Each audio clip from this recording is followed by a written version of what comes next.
KWLT started the way a lot of these theaters started, without sort of a home of their own, right? So through the first 5 or so decades of the company's existence, we would perform at different high schools, at the Theatre of the Arts at UW, once that opened, the Theatre of the Humanities. Victoria Park Pavilion was where a lot of the performances were in the 80s. So we are, for the most part, an all-volunteer organization, right? From the actors to the people who build our sets to the board of directors and the various officers. We're all volunteers. And so we literally couldn't exist without the support of the community in large roles and small. A little thing here, a little thing there.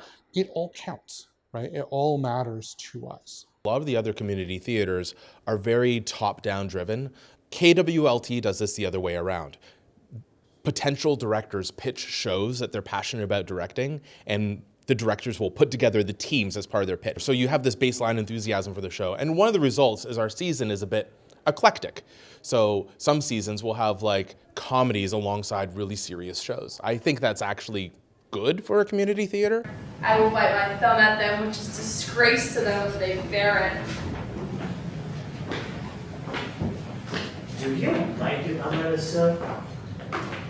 I do bite my thumb, sir.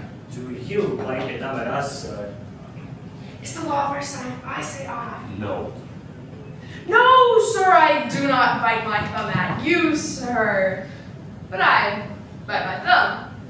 The building that we're in right now was purchased in the early 50s and originally served as sort of a combination of offices where you could go and buy the tickets, because of course you couldn't buy them online in 1954. But also it was the rehearsal rooms. It was a set building workshop, so they would build the sets here and then truck them out to wherever they happened to be putting on that show. I've been involved with KWLT for more than a decade. One of my first shows that I saw was actually at the Button Factory, back when KWLT was not a freestanding building the way it is today, kind of in the middle of the rebuild after the fire. And I immediately fell in love with the community, definitely kind of felt like home right away.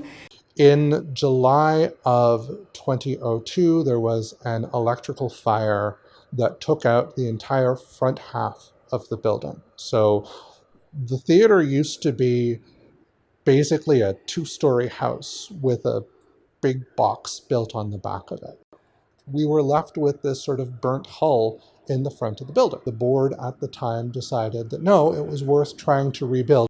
It's always interesting starting from nothing and creating something that goes on stage.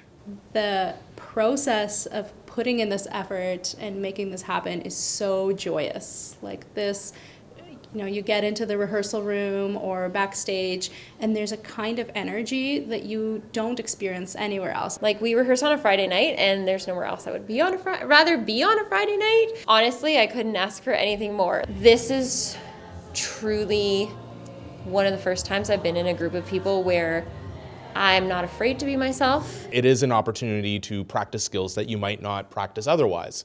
So, for example, I like doing things with my hands. I like building sets. I'm not gonna get a job building sets. Stratford is full up. They don't need more people to do that. But for me, who by day works in tech, by evening, oh, you want someone to help put up a set and like use saws and screwdrivers and drills and assemble things? Yeah, I can help with that. I know the directors, Rami and Nadia, they needed a lot of different skills and they're really encouraging people to audition, even if they just wanted to be ensemble, because it's like, oh, we need lots of skills. We need people to do fan dances, juggling. Maybe we'll need someone to be on stilts. And it's like, I like learning random weird things and sure, I'll audition. It's also a community, like, a lot of my friends do this, and it sounds like a paradox. Why do you do this if your friends do it? How did you do it in the first place? Did you not have friends doing it? Like, maybe it is a paradox, but I think Any university student who's part of a club knows how that goes. I showed up one day because it seemed vaguely interesting, and all of a sudden, all of my friends are here, and I'm doing lots of things I enjoy. The challenge is that in community theater, we're all volunteers, and it is all on us, and it's not like I can't go out and be like, oh yeah, I'm going to pay someone for this. Like, no, I got to get people together, volunteers, and anything that happens on stage is because a bunch of people put in a bunch of work, unpaid work, to make all of this happen.